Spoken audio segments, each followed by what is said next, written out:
Fala galera, no vídeo de hoje eu vou fazer a leitura dos últimos 5 artigos que ficaram acumulados. Aí vocês podem pular direto para o artigo que quiserem ouvir, clicando na descrição do vídeo, no índice inteligente da descrição do vídeo. É você, Satanás?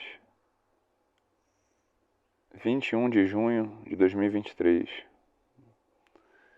Como de costume, ao entrar sozinho no mar anteontem cedo, de novo me peguei tendo as mais absurdas imaginações quanto ao que poderia acontecer de ruim lá dentro comigo.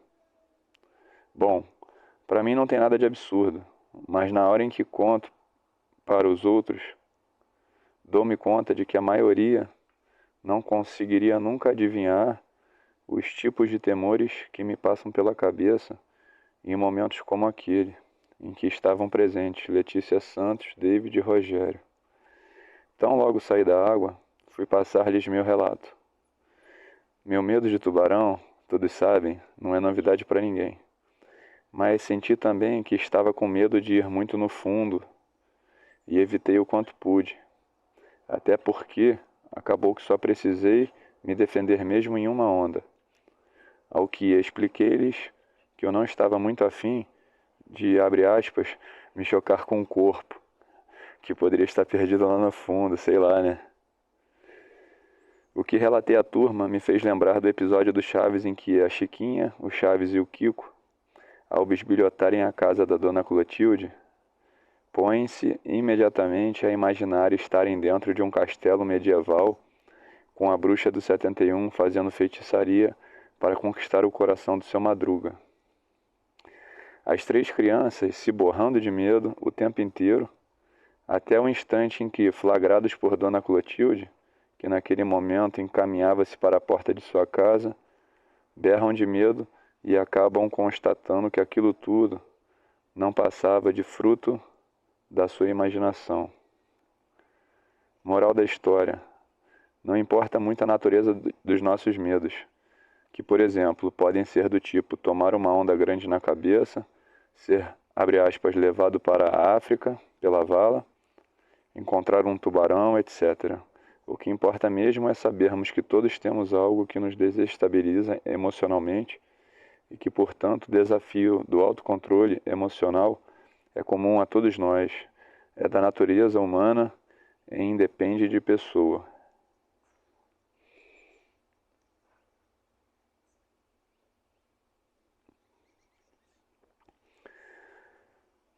Percepção de valor, 23 de junho de 2023. O que vale mais? Ficar em pé na onda ou trabalhar as lacunas de autonomia que podem acabar me levando à morte? Não fosse pelo contexto cultural, que é o grande responsável por desequilibrar a percepção que fazemos do valor dessas escolhas, fica óbvio que as pessoas ainda se comportam de forma altamente irracional quando o assunto é segurança na arrebentação, pois a maioria esmagadora continua preferindo tapar o sol com a peneira, confiando à própria sorte a certeza de que, abre aspas, vai ficar tudo bem. Preciso dizer que minha visão sobre esse fenômeno não é mais radical como antigamente. Acredito hoje que seja possível haver uma combinação de estímulos, aquilo que a pessoa quer com aquilo que ela precisa, visando minimizar a inconsciência do real grau de vulnerabilidade das pessoas na arrebentação.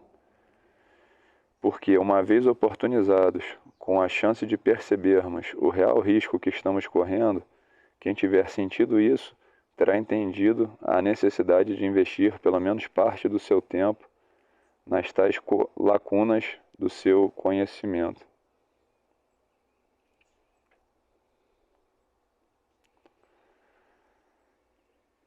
Tralalá, 27 de junho de 2023. Uma pessoa nos abordou na última aula querendo saber o que fazíamos. Antes de responder, dei-me por aliviado, pois por um instante achei que estivesse condenado a ouvir, abre aspas, quanto é a aula de surf pelo resto da vida.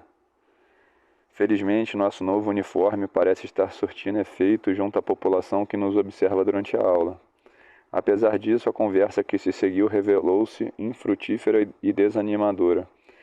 Se as pessoas de fora já conseguem pelo menos perceber que não somos aula de surf, sem dúvidas isso já é um grande avanço que merece comemoração.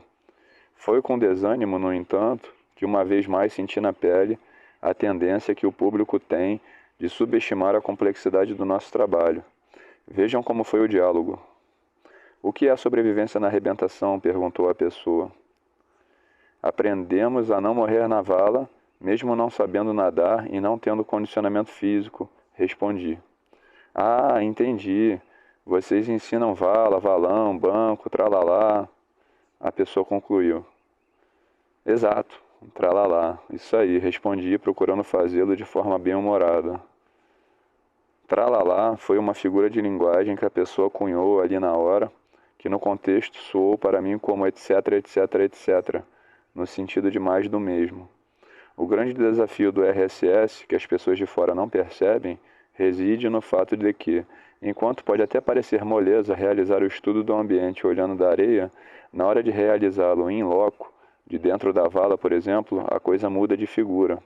Entra definitivamente em cena a questão do autoconhecimento, e só experimentando para descobrir a complexidade que é aprendermos a controlar nossas emoções e a atenção a despeito das condições externas. Por essas e outras, melhor seguirmos focados na aula e na turma. O que vem de fora não nos atinge. Valeu, galera!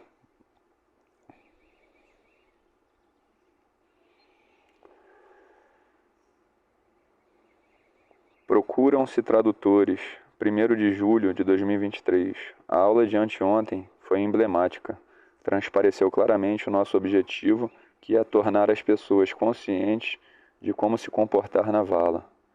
Foi bonito de ver. Clayton e Magno entraram numa vala cujo entorno apresentava-se altamente irregular, fugindo daquele padrão em que as valas contornam o banco, seguindo uma direção mais ou menos uniforme.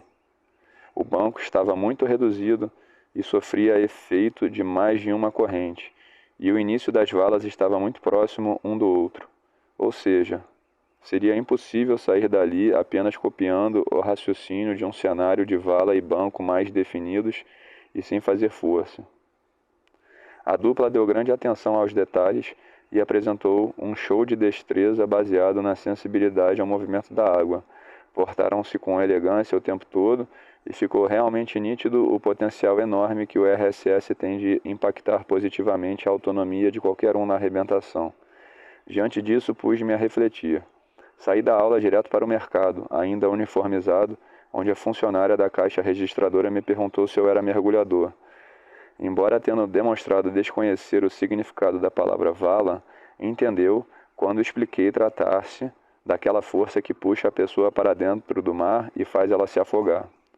Notei que ela conhecia esse perigo, mas que devia ser algo muito distante da sua realidade, e aí minha reflexão mesclou-se à agonia que sinto por saber a relevância do RSS para a sociedade, mas ao mesmo tempo por sentir a dificuldade quase infinita que temos em atrair novos alunos.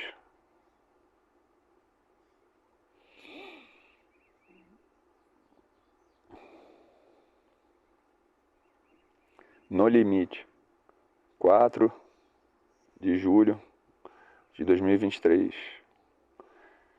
Uma coisa é fazer a pessoa entrar em mares cada vez maiores, um objetivo que tradicionalmente é cumprido pelo aumento das capacidades e habilidades físicas. Outra, que é o que buscamos no RSS, é auxiliá-la no aperfeiçoamento da sua capacidade de autoobservação, um trabalho que torna a pessoa conhecedora dos mecanismos que a fazem perder o controle de si quando submetida a situações de estresse. Trazendo-nos o entendimento e aceitação das nossas reais limitações no ambiente, o desenvolvimento da autoobservação responde por um incrível aumento na sensação de bem-estar e consciência que temos do que acontece conosco e em volta de nós na arrebentação. Ao mesmo tempo, nos predispõe a investirmos em frentes que passamos a compreender como benéficas e complementares ao nosso desenvolvimento como um todo. Devido a condicionantes que variam de pessoa para pessoa, haverá quem decida se dedicar de forma mais intensa a essas frentes. mas o quanto cada um investe nessa parte complementar não importa. O importante mesmo é conhecer seu limite e sentir-se bem com ele, porque a pessoa que está sempre buscando superar limites, às vezes assim o faz pela insatisfação com a sua condição atual. Com a volta do Steiner, a aula de sábado foi um exemplo real sobre como disciplina e esforço de autoobservação são capazes de contribuir para o melhor aproveitamento do potencial de pessoas que já entram em mar grande. E também serviu para mostrar o efeito de mão dupla que o aumento da consciência promove sobre a melhora do desempenho, pois o exercício das técnicas de autoobservação nos força a economizarmos energia ao longo da nossa entrada, e isso favorece a calma e a consequente capacidade de observarmos o que de fato está acontecendo à nossa volta e também dentro de nós. E a aula de ontem foi muito legal também, fortes emoções, né, Letícia? Tendo exemplificado mais uma vez a importância do trabalho de observação de nós mesmos e dos elementos do ambiente. E a aula de ontem foi muito legal também, fortes emoções, né, Letícia Santos? Tendo exemplificado mais uma vez a importância do trabalho de observação de nós mesmos e dos elementos do ambiente, ter que ser feito em loco. Tendo exemplificado mais uma vez a importância do trabalho de observação ter que ser feito em loco. Porque quando analisamos de longe, tendemos a subestimar o perigo que apenas quem chega perto consegue perceber. É de suma importância encontrar, reconhecer e experimentar situações que estão no limite para cada aluno, pois só sentindo na pele para entender e acreditar quando o professor não nos deixa entrar. E até mesmo quando ele próprio decide também não entrar. É bom lembrar que entramos no RSS para nos conhecer e evoluir, e não para tentarmos o suicídio. Ok, galera? Os.